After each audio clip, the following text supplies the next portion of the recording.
Bork, bork, bork. Hello, my baby. Hello, my honey. Hello, my ragtime gal. Sonny, you kissed my wife. Baby, my heart's on fire. Stepping away from our normal fare, we reviewed Diamond Select's Toys action figure representation of the Muppets Swedish Chef. The chef was the delightfully incompetent cook on the Muppet Show, blundering and blunderbussing his way through a series of sketches, wherein his lack of skill and poor language comprehension would result in gastronomics that were both disgusting and hilarious.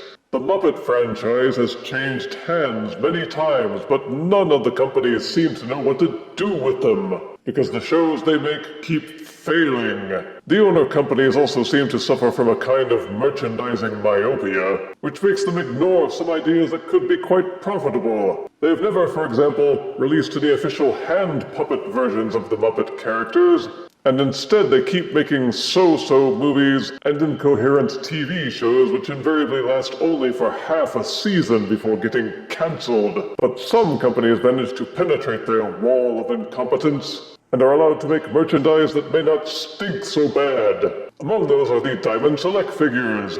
See the chef in his box with sturdy, manly plastic protection, with other Muppets poking in around the sides. More windows and more Muppets are on the side panel, along with a repeat of the logo and Disney, so you know dang sure who's taking a big bite out of the apple. A photo of the chef and his gear are on the back, and other sets which are part of the series. The right side just repeats the left side. Now let's get the chef out of his box and vish-ki-doo-be-doo.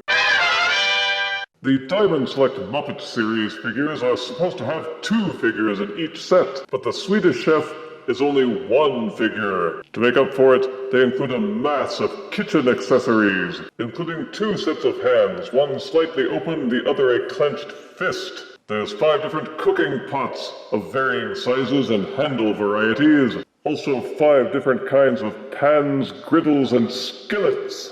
There is also a Muppet chicken, an onion, a carrot, and an apple, each done up with a Muppet-style face.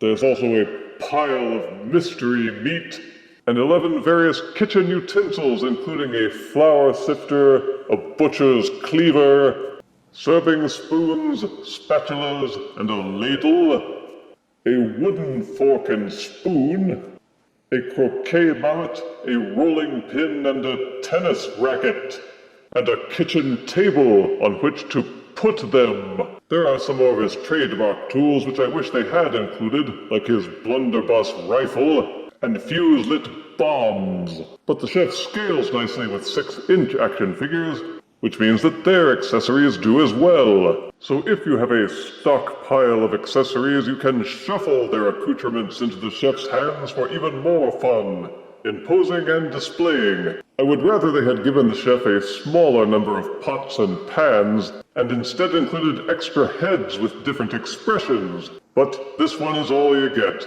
seemingly, which brings the focus onto the chef himself. Standing at about 4.5 inches, he may seem simplistic since he is a representation of a Muppet, but there's a surprising amount of detail. The hat has some poofy ripples. The shirt, apron, and pants also have good sculpting to simulate the ripples and bumps of genuine cloth. There's even a little bow tie. The apron seems to have been molded and then glued on separately. Ditto for the mustache and nose. His hair and nose seem a little too dark. It looks like the people in the factory forgot to check their color wheel.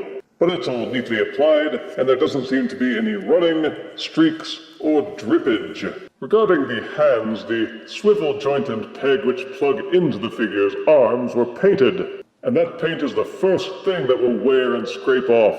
I know how to handle my figures delicately, but I already have had flakes of the flesh-colored paint scrape and flake off from the hands, just from the simple act of inserting and removing them from their ports. The elbow joints are suffering from the same thing, with the striped shirt paint scraping off along the joints inside the elbow areas of the shirt. There are a lot of friction points of contact for the pants as well, but thankfully the plaid pattern doesn't seem to have scraped off just yet. but since the rest of the figure shares the same engineering, it's possible that might happen over time. The plastic material for the figure feels like the same denser kind of plastic which they use for the Batman animated series character. It feels heavier, but it's not hard plastic, so it has a kind of grippier feel to it. So when you try any kind of dynamic poses, you'll hear creaking as the plastic surfaces of each joint grind against each other. The Swedish Chef does have articulation. The head will do a full rotation,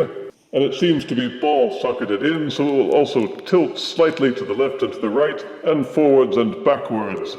Each shoulder will do a full rotation, and there is a hinge inside there as well, so you can angle them up and down.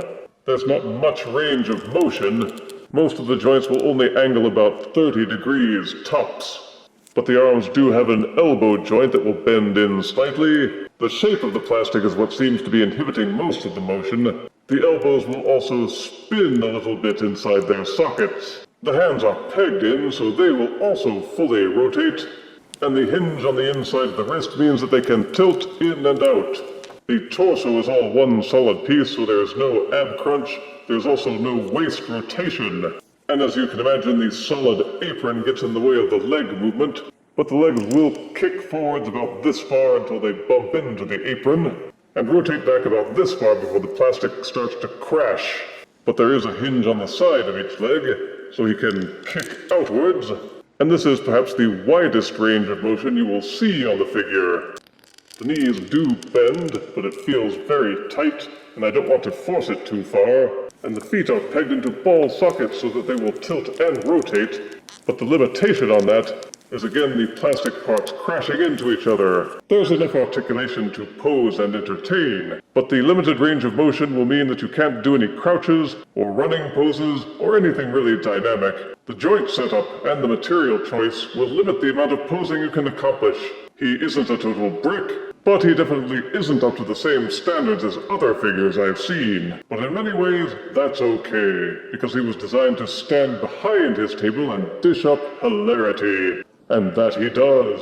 The table, the pans, the utensils, they all provide an excellent stage on which the chef can perform. You can pile them all onto the table, or use only the ones you want, and keep the rest in storage for any time when a change suits you. Add a figure stand into the mix and you can get even more out of it, and rotate in other accessories to suit your comedic fancy. Between the accessories and the figure itself, you'll have plenty of options, though I can't help repeating that including a couple extra heads would have been preferable. A wide-mouthed surprised head and a hatless head would have topped him off nicely. The expressions on the face were a big part of what made him work as a character, and it feels constraining that he's only got one on this figure.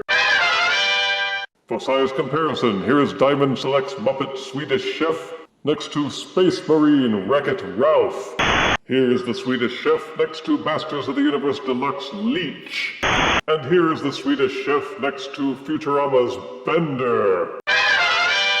Personal tastes are unpredictable. Not everyone likes the same things, just as not everyone likes the same kinds of food. And collection tastes are the same. What is liked by some people may be easily dismissed by others, but assuming you are a fan of the Muppets Swedish Chef, you will find a great deal to enjoy in this figure set.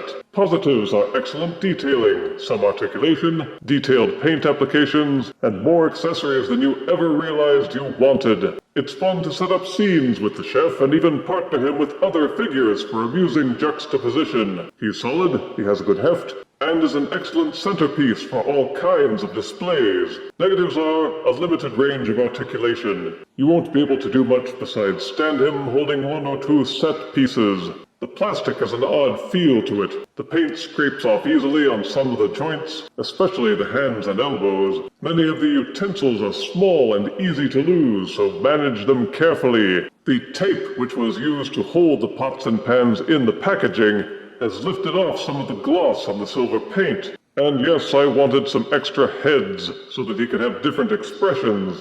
But he was available for a good price, and considering everything he comes with, you'll definitely leave the table feeling full. I give Diamond Select's Swedish Chef set 8 out of 10 deaths.